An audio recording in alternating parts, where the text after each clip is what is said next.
Life is hard. We're out building businesses and raising kids. We get tired and overwhelmed and lose sight of what's important or why we started it all. This podcast is for the dreamers, the go-getters, and the ones who need a little encouragement and hope along the way. This is the Square One Show.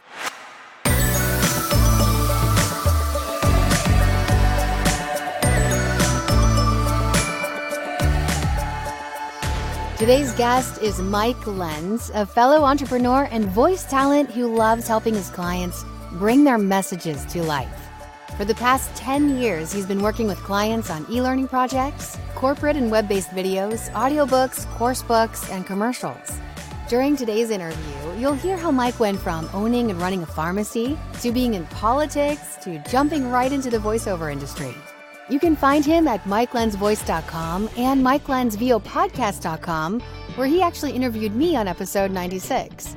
Ever thought about starting your own voiceover career? He's got a course for that. He also has a course for starting your own podcast.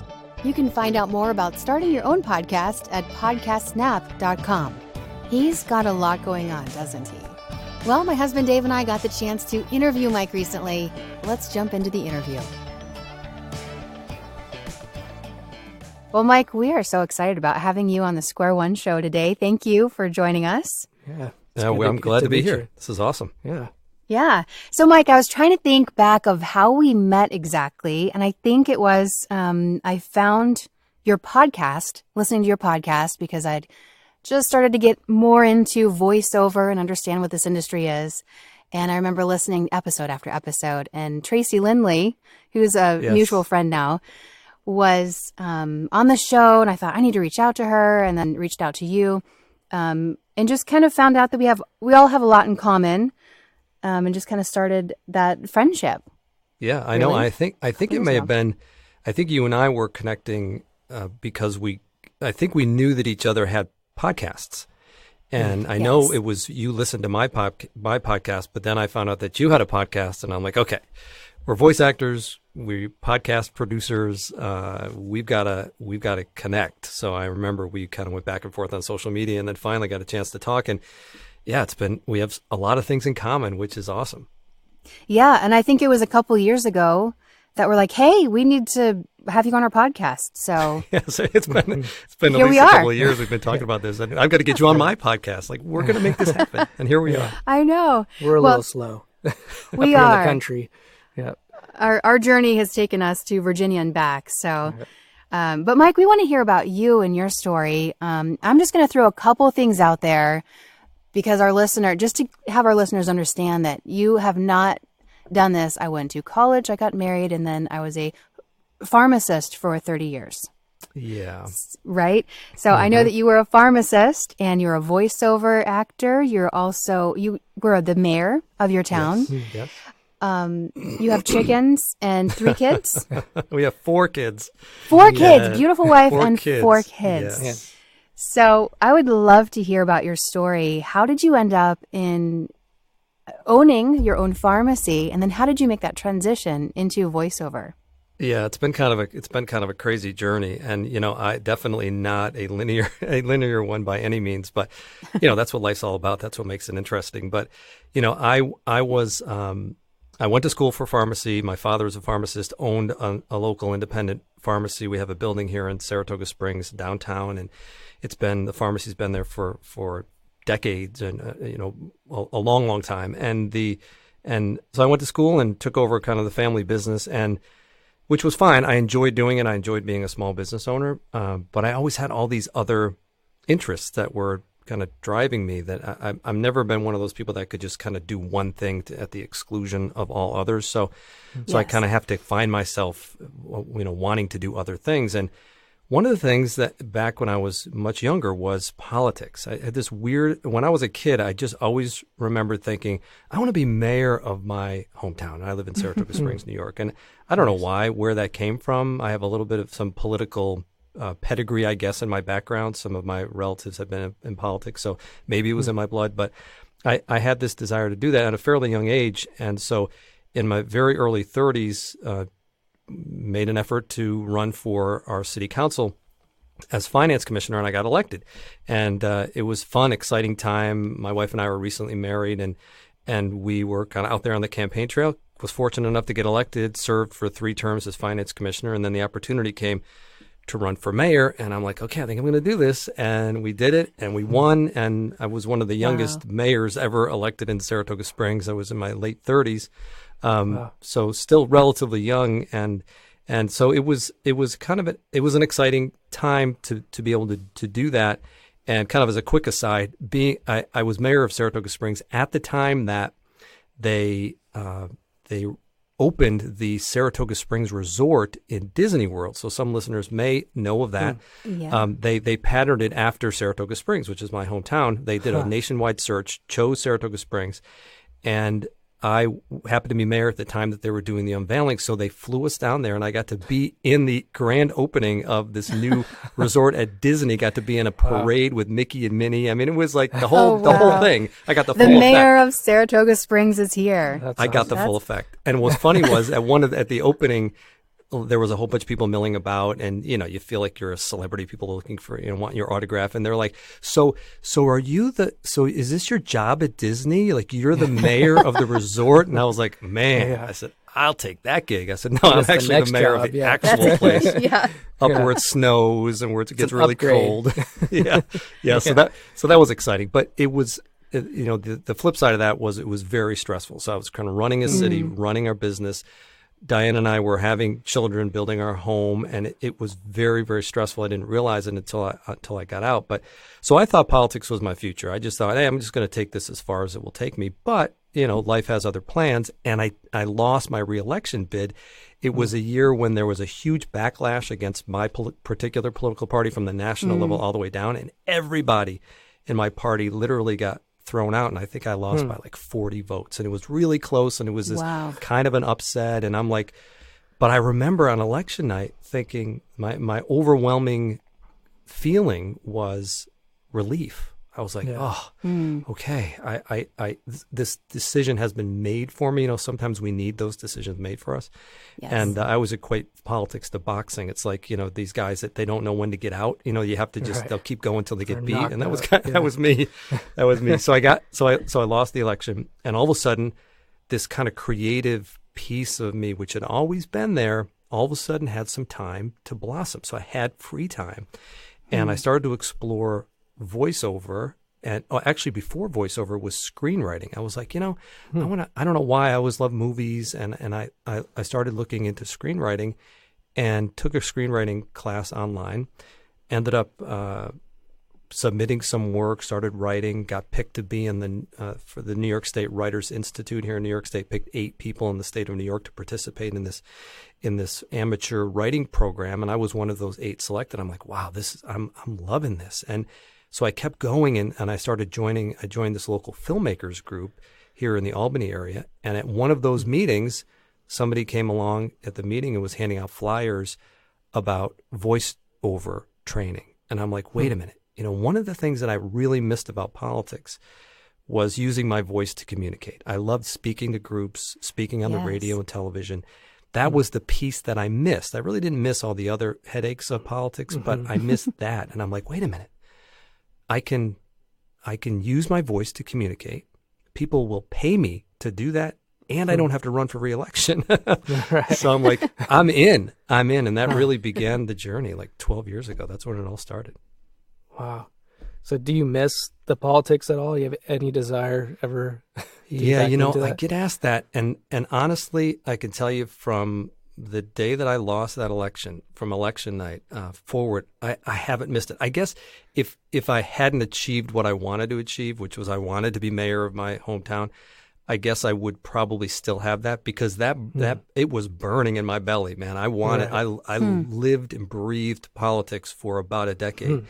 But once I got into it and then saw it from the inside out, and then had the opportunity to get out and look at it from the outside in, I was like, I'm not going back there, because I kind of, I guess, for lack of a better phrase, I got it out of my system.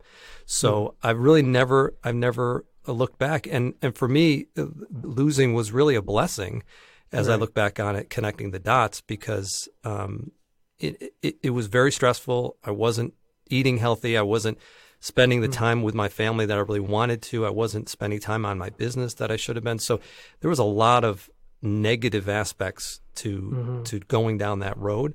So I mean, I look back and I think, thank you, God, for kind of moving me in a different direction, because I wouldn't be doing what I'm doing now, which I absolutely love, if not for that, that decision that in many respects was out of my hands. Yeah. That was the one question I had, because I think a lot of our listeners are either in a position where they're about to transition, and a lot of it has to do with like focusing. What do we need to focus on? Family, like I'm feeling very stressful at work. Maybe it's not filling my needs. And I guess your story is the decision was made for you, but yet you stayed in there for 10 years. So like at what point in those 10 years did you realize I need to figure out how to get out of this? Yeah. Yeah. I know that when I was running for reelection, I remember I would be going door to door and with a good friend of mine who's still one of my best friends, and he was my door to door coordinator. And I specifically remember one day we were out and it was raining and it was late during the campaign season, had to be sometime in October. And I went into this one house, and it was this nice older couple, and he had a football game on. His wife had dinner. They had dinner in the oven, and we had been out for a while. And I looked at the TV. I looked at the football game. I smelled that aroma of a home cooked meal. And he's like, "You guys want a beer?" And I remember looking at him. I go, "Yeah, I do." And I'm like, "My day's done." I sat down. We had a beer with the guy, watched a little football, and I'm like, "What am I doing? What am I doing? I'm out here walking door to door in the rain, knocking on doors." And my wife and at the time our two, three beautiful children at the time were our home. Like, what am I doing? And I knew I had to finish it out. I knew, but my heart was not in it. And that's why I tell you, when I say about the relief on election night, and I think about that now because my life has changed so much in terms of what I'm able to do now with doing this full time and transitioning out of the pharmacy, where, we homeschool our youngest son. I was in Rochester yesterday doing some on camera work, and I got to go overnight and I visited our daughter at Geneseo.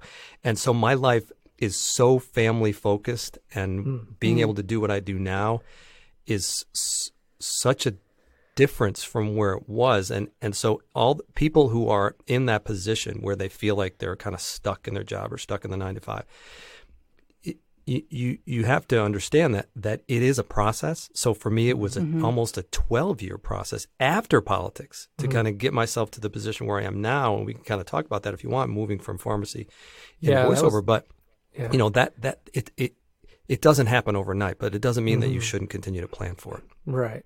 Yeah, that was going to be my next question. What was that process like, and how long did it take from losing the election and getting into where you're at now? I mean, you talked a little bit about that somewhat serendipitous moment when you heard about voiceovers, but what were all the steps that you had to take in between there to get there? Yeah. And I love that. I love the word serendipity, because there's that phrase, never underestimate the power of serendipity. I think, Jessica, you and I have talked about that. We have, yes. Serendipity is a powerful force, and you've got to kind of open yourself up to it, and I know we all share. My faith is very important to me, as I know it is to you guys. And I think that, you have to be open to those possibilities, but you have to make sure you're listening. You're kind of tuned into listening. So, and you have for to me, act on them too. Right? Well, yeah, you absolutely have to. I hear you, action. but I'm not going to do it. Yes, like, why aren't you doing? I'm telling you what to do. Why aren't you doing it? Keep giving me these moments. It's like a 3-year-old. Yeah, exactly. Right. So I knew after politics I wanted to kind of unleash this creative soul that was within me. So I did start to do that. And that itself was a difficult transition, because, the imagery that people have of me, or my perception of how people perceive me, was that, well, he's the mayor, he's a pharmacist, kind of buttoned down, conservative, kind of in control kind of guy, sort of the antithesis of what you think of as this creative person, right? So I had a hard time even allowing this creativity to come out. I was sort of a little bit uncomfortable with it, because I knew I had an interest, but I'm like, who am I to explore screenwriting? And I'm a pharmacist. What am I doing? And that's a real struggle for people, because you think that you for some reason, we think we have to act a certain way or the way people think we should act, which is just nonsense. So I had to kind of go through that, exercise those demons, if you will. But once I made that decision, I had the flexibility of owning this independent pharmacy, which is a compounding only. So it's a niche pharmacy. It's not like the chain pharmacies that we're so familiar with. Right. So it's a very, very niche, and I really enjoyed doing it. But it was constraining in terms of I knew where I had to be, 40 to 50 hours a week. So anything I was going to do creatively had to be done in those margins, plus being able to spend time with my family. So my focus, my goal was I wanted to try to figure out a way to become a little more location independent. And owning a small brick and mortar business really limits you in being able to do that. So as I grew my voiceover business, I really had to hustle in the margins, as I always like to say. And that was a lot of early mornings, a lot of late nights. And I got to the point where I knew that I had built up enough of a client base that I could probably fairly comfortably go if I was able to sell the pharmacy. And sadly, one of the real impetus for me to really begin this occurred about 2 years ago when I had two other partners, and one of my partners had just turned 60. He was sitting in my office, and he was talking about transitioning out, how he wanted to retire. And I was contemplating whether that was something that I wanted to do as well. And a week after he left my office, he came down with the flu. And a week after that, he got pneumonia. And 5 weeks later, he passed away. And he died. And he was 60. And I'm like, okay, if that's not a wake-up call, I don't know what is. Yeah. And that really began the process of me saying, look, I'm going to get out. I want to pursue a different path.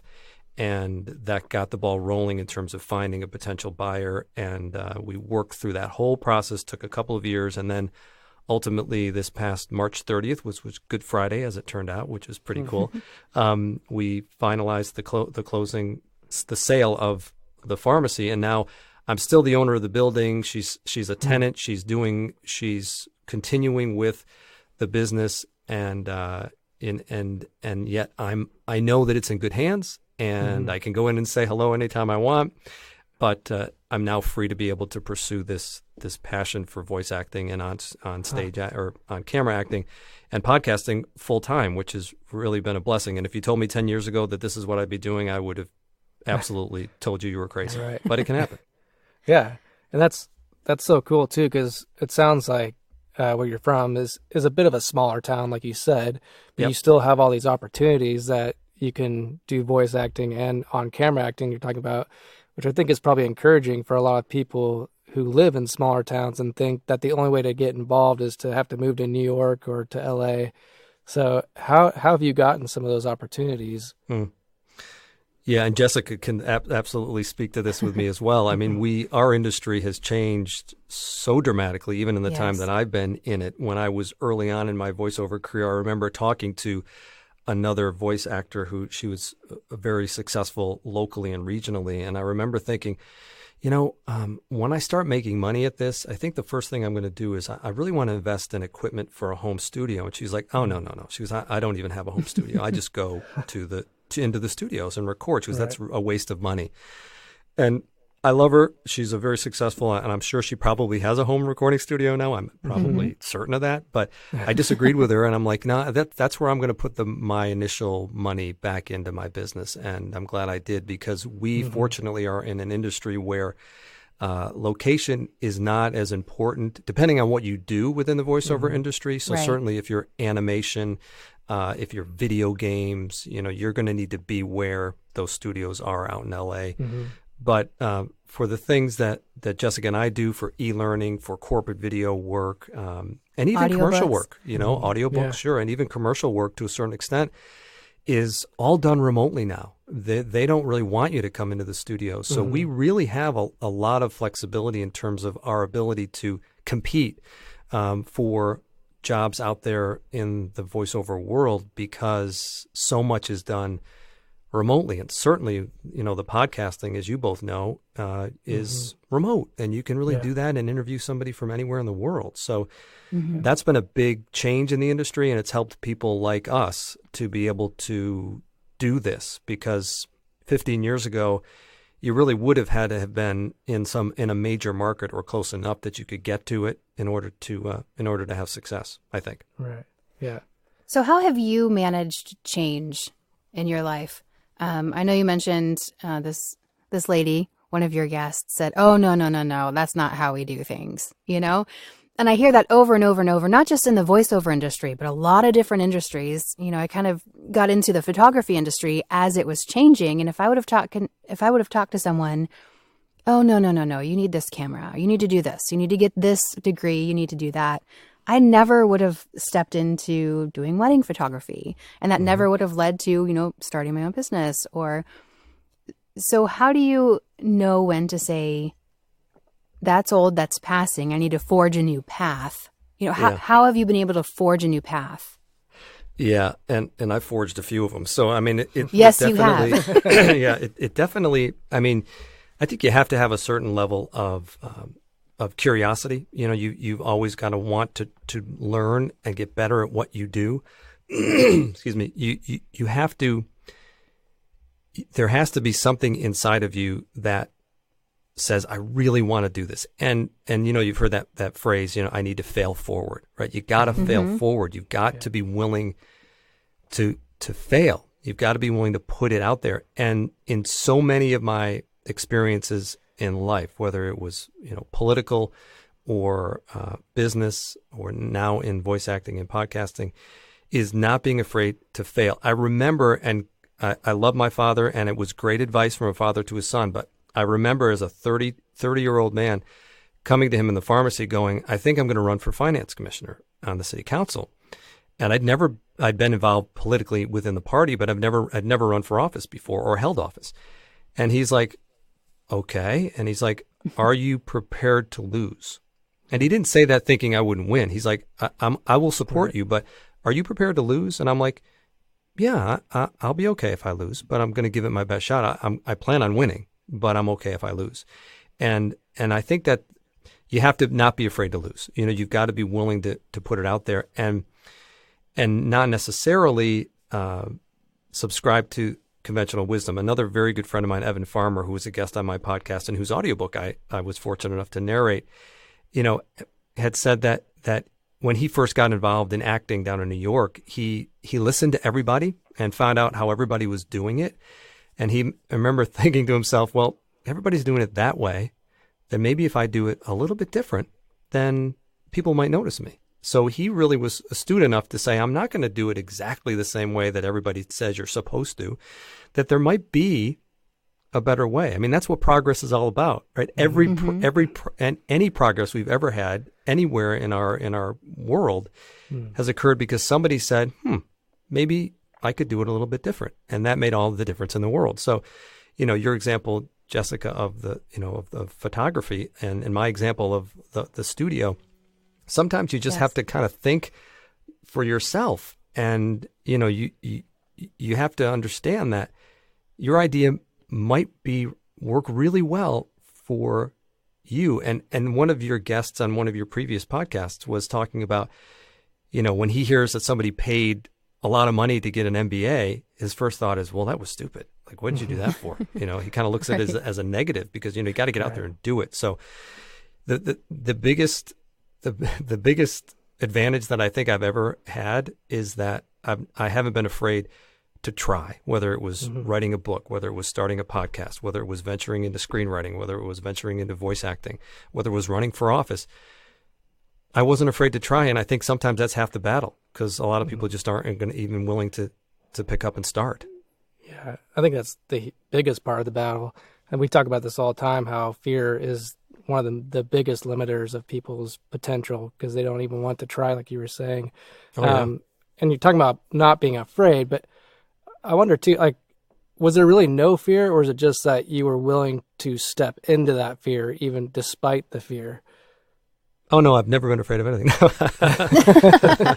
congratulations. Oh, my gosh. Yeah, I mean, fear is like my greatest motivator, you know? Right, I mean, it's right. And I talk to Diane about that all the time because my wife is, I love her to death. She's like, you know, she's like, I don't know how you do this stuff. She goes, I'm really proud of you. And she goes, I don't know that I could do it.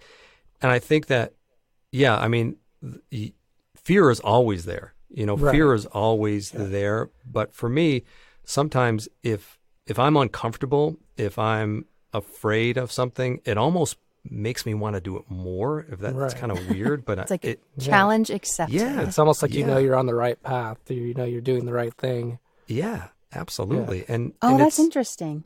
You know that you're on the right path if you're being faced with a huge fear. Yeah, because complacency. If you're just being complacent, then that's really where there's not fear. Although there still is fear in complacency. You're just not. You're trying to dull that fear. Yeah. Well, yeah. I mean, yes, absolutely. I mean, you have to be able to acknowledge it, right, and say, yeah, this is scary. I had to do this job. This job a couple of weeks ago was on camera. It was using a teleprompter, which I'm somewhat familiar with, but it was all these people standing in a room, and it was like a 5-hour job where I had to be on and I had to be reading this teleprompter script as this expert in whatever it happened to be that I was talking about. I don't remember what it was. And that was scary, but scary in an exciting way, because I'm like, this is going to be fun, man. I can't wait to do this. But man, I was scared. Don't screw this up. Scared. And I just, if I can throw in a Bible verse, because it's one of my favorites. Yes. Hebrews 11:1, where it's like, faith is confidence in what we hope for and the assurance of what we do not see. And because the opposite of fear is faith, right? The opposite of fear is faith. And you have to, I remember when I was in the pharmacy one day, and one of our very good friends, his father, a priest, and his name is Father Billy, and good friend of ours, and we were talking about it, and he came in, and Diana was there at the pharmacy with me, and she goes, this is what Mike is thinking about doing, and he's thinking about selling and wants to get more into voiceover and do it full time. And he's like, is it something that you really feel that you're being called to do? That I said, well, I feel I'm pretty good at it. I have some gifts that I don't feel I'm actually being able to, to use them to the best of my ability. And he's the one that told me, he said, Hebrews 11:1. And I go, what is that one? And he read it off to me, and I'm like, wow, yeah. Sometimes you just have to take that deep breath and say, yeah. I mean, I don't know what the next step is, but I'm going to take it, and I'm going to see where it takes me. And that does make all the difference oftentimes. Yeah. It's like what we were talking about before with the serendipitous moments. You actually have to take that step. If you don't take the step, you don't get to the next place you're supposed to be and the potential you have. It's almost, I think for people like us, it's more scary to not take that step. I agree.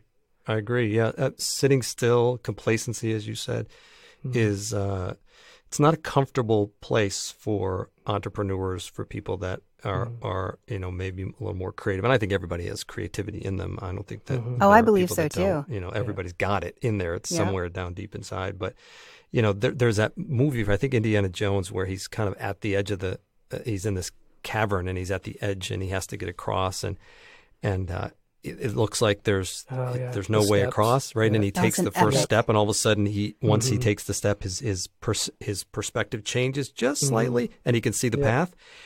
And that's such a great analogy, because you don't know, and all of a sudden you take the step and your perspective changes completely, and you're like, whoa, I didn't even know I had this opportunity. I mean, the on-camera stuff, when I went full-time, I could never have gotten an on-camera agent when I owned my small business, my pharmacy, because I couldn't be available to audition or to do a job. I mean, you guys know, we talked yesterday, I was away overnight for an on-camera shoot yesterday, and Diane and I were talking about a year ago. We have a Victorian street walk here in Saratoga Springs on this particular night in November, where they close off Broadway, and it's this beautiful, all the businesses are open, there's a lot of people, it's a lot of fun. But cool. A year ago, it was a 12-plus hour day for me. I knew I'd open the pharmacy at 9:30. I wouldn't get out until 9:30. We'd have all these people in the pharmacy. We had a band. It was fun, but it was draining, and it was physically exhausting.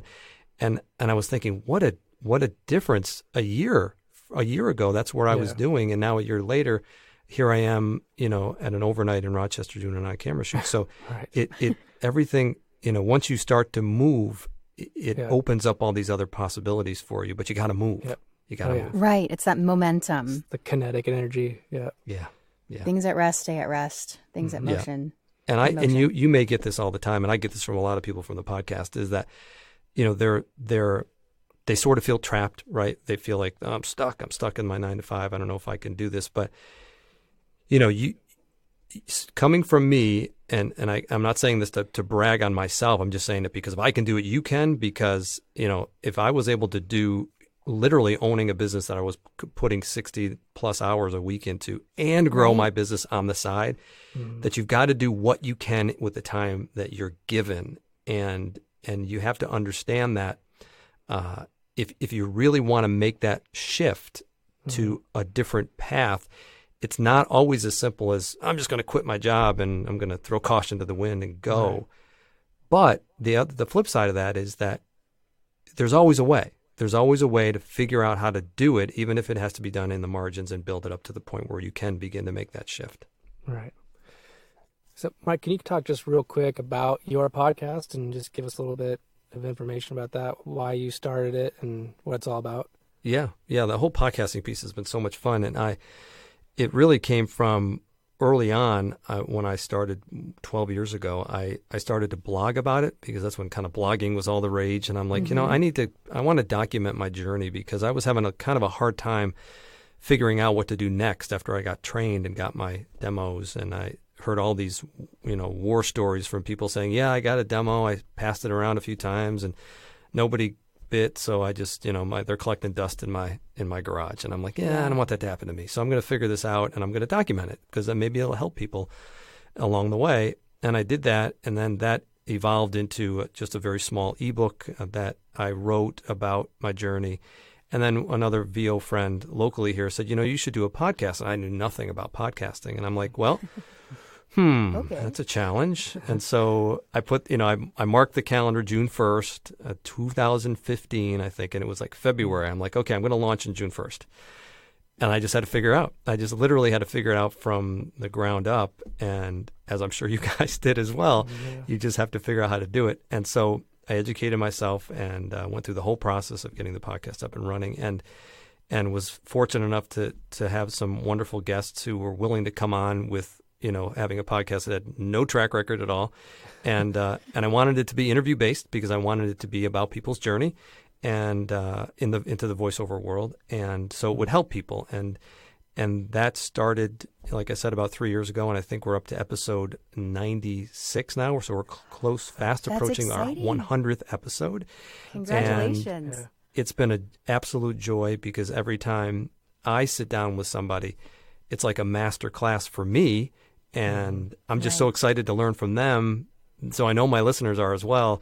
And that's been wonderful. And that ended up leading to, because I got, again, serendipity, because I was involved in VO and I was a voice actor, I had an opportunity to speak at a learning conference. And after the conference, a lot of big Fortune 500 companies there. And after the conference, an executive from Xerox had reached out to me and said, hey, I want to start a podcast and I don't really know anything about it and I need a co-host. And so can I hire you to produce it and co-host it with me? And I'm like, yeah, you can do that. But then the weird thing was I had to figure out how to do it for somebody else versus just for myself. It's different doing it for yourself than it is all of a sudden having to create a system for somebody else. So that was the next challenge. And I started doing that and I still produce and co-host that with him because that's the Learning Innovations podcast. And then that's led to more clients who I've connected with that I produce and or co-host their podcast for them, which led to Podcast Snap, which is just a whole nother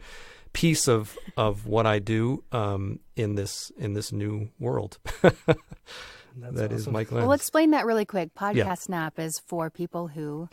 Yeah, the Podcast Snap kind of was born out of this, people reaching out to me and me getting connected with people that wanted me to help produce their podcasts. I'm like, I need to kind of create a place where I can send people to say, look, this is a piece of what I do. And so I created a website. It's not the company. My company is Mike Lenz Voice Inc., but Podcast Snap is a website where, and what it is essentially is it's a podcast consulting service where I have kind of a small virtual team that I can reach out to and use if I need them. But primarily it's my ability to help people anywhere from consulting with them to simply get up and running, and then my work is done and they kind of take it and go with it, all the way up to co-hosting and fully producing and editing and uploading their podcast for them. So it covers the whole gamut. If they need web design, if they need logos, any of that, I have the ability to outsource that and be able to do that for them. And that's Podcast Snap in a nutshell. Because why not? Why not do that as well as record audiobooks? I mean, it's all in the same realm, right? It is. It's somewhat related, right? We're still using our voice. We're still using microphones, right? It's still fun. Isn't it funny how those opportunities pop up? And because our world is changing at such a fast pace, there's always a new opportunity just around the corner. Well, and I know you, Jessica, you and Dave both. I mean, you know all about that podcast world and kind of getting out there and saying, hey, look, we can help make that happen for you. Because it's a huge medium that's just exploding and sees no sign of slowing down anytime soon. And I think what's fascinating too is that it enables you to connect with someone on such a personal level. So I remember first listening to the Mike Lenz podcast when I was working out at the Y, stair stepper, listening to how this person got into the voiceover journey. And I thought, oh gosh, I need to reach out to this Mike guy, but I don't know. He's got this big podcast. He's kind of famous. He's a pretty big deal, this guy. He is a big deal. How do I do this? And I remember reaching out, and I was like, oh, he wrote me back, or wrote Twitter. He's not that big a deal after all. Right. He was in a parade with Mickey, though. Yes, he was. In a parade with Mickey. You didn't even know that. Once you found that out, man. That's true. Yeah. Gosh. I need your autograph. Yeah. You probably wouldn't have reached out if she had known that. No, she would have been terrified. Yeah.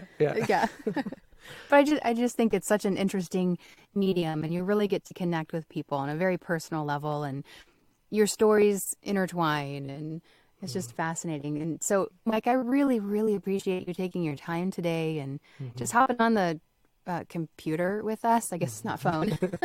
On the computer. Yeah. On the computer, and just sharing your story. I think your story has so much value. The things that you've been through to help other people learn and to face their fears, to take courage, take that step, Indiana step. Oh yeah.